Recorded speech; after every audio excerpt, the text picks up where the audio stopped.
what I have here is what I showed yesterday. All right, we talked about the previous data, the forecast, and now we have the actual data here. So let's take a look, right? So if we clean this off, we can clearly see previous CPI month over month core. Look at this, 0.3, we forecast, or the market forecasted 0.3, it came in at 0.2.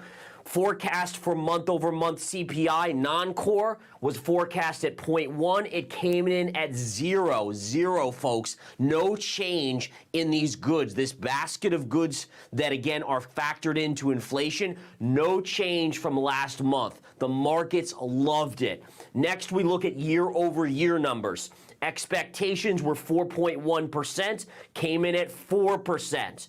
CPI year over year expected 3.3, came in at 3.2. Literally every single number came in 1/10 better than expected. 1/10 better, 1/10 better, 1/10 better, 1/10 better. What are the markets doing? They are going like that right now. All right, so again, it's almost, no offense to the calculators here, but it's almost as if this was a little contrived here. I'm not saying it is, but again, interesting to see these numbers all beating by a fraction, but enough to give the markets a massive push. All right, so what we're gonna do next, folks, let's take a look here. We're gonna get right into the charts and analyze it accordingly. So what we're gonna flip over is to the Nasdaq 100. Look at the move on the Nasdaq 100 here pre-market. So huge move up.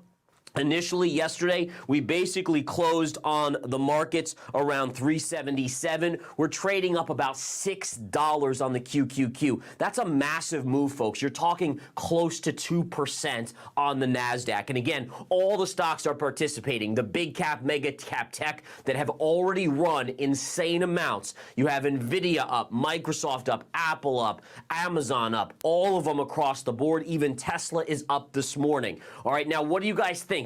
So CPI came in lower than expected. So here's a quiz. What do you think we're seeing on the 10-year yield in the dollar? Which direction is the 10-year yield going?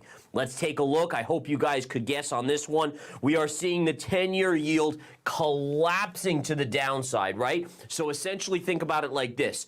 Inflation is coming down better than expected, which means the Fed has the ability to lower rates sooner. At least that's the way the market's taking it. The Fed can lower rates sooner or quicker, therefore yields are coming down. The market, remember, the way the correlation works. When yields are coming down like this, what does the market usually do? It usually goes up, and we know from just looking at the Nasdaq 100 that that's exactly what is happening. All right. And what about the dollar?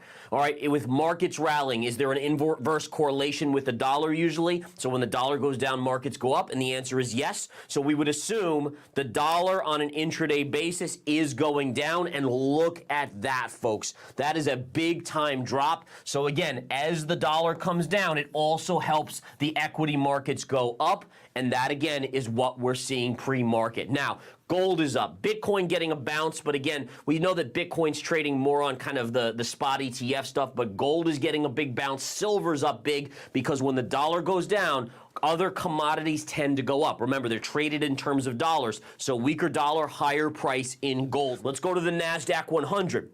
Nasdaq 100, again, pushing up, same kind of deal here. We can see that the Nasdaq had already broken through its down-sloping trend line, right? So again, we'd already broken down up through this level. So the question is, well, where's your next spot on the Nasdaq 100? And by the way, notice how the Nasdaq has broken through, but the S&P was right into its line. Why is that? Let's take a second to think about this. So why would the Nasdaq be much higher? And the answer is very simple. Microsoft, NVIDIA, Amazon, Google, Apple, you name it. That is, again, 50% of the entire Nasdaq 100 is about 7 companies, all right? So 7 companies. And that means that because those have been leading the market, we've seen the Nasdaq push through the level of resistance prior to the S&P 500. Okay, so let's talk about levels here. Where are we looking here? So the first thing we have to see is we have a pivot top right here. So this would be your first level to watch. The only thing is we're already above that pre-market. All right, we're already above that level pre-market, which then brings us to the next level where if we continue up, you have to be looking at a double top at right up here at this level of 387.65 or so. So this would be your key level to watch. Again, right up here.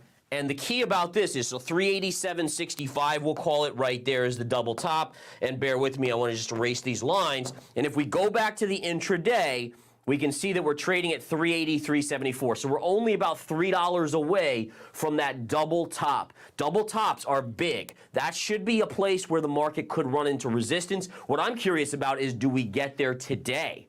Do we get into that level today? NVIDIA here, guys. NVIDIA trading at 497.84. Just looking at the daily chart, what's interesting about the daily chart is, remember I told you yesterday that NVIDIA could go up a little bit more because it hadn't tagged this downsloping trend line? Well, yesterday it did. Now, there was an upsloping trend line that it looks like we're going to actually pierce today, which was right up here. So now this is going to be the key about today's price action.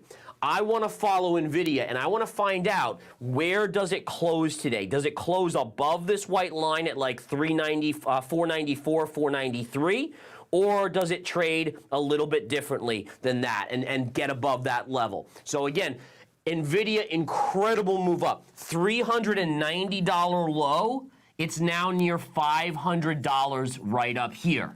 That's in a straight line. Folks, this is a $1 trillion company. To gain that much is absolutely, in such a short period of time, this is 2.5 weeks, it basically is gaining approximately $250 billion. Now, what's even shocking about this, and I went over this, I think, on Monday, and I was like, listen, if you just add up the top four, you know, Apple, Microsoft, NVIDIA, and like Amazon, it added $1.1 trillion of stimulus to the market. That's how much it gained across the board, all those stocks. If you look at the gains now, with these additional moves, we're probably at $1.5+ trillion. Talk about potential inflation causing stuff here. Now, granted, this won't be reflected for months, probably at least a month or two to come, but it is something that, again, if I was Jerome Powell, I'd be saying, wow, I'm not sure if that's a healthy market right there. I'm not sure. We'll have to find out.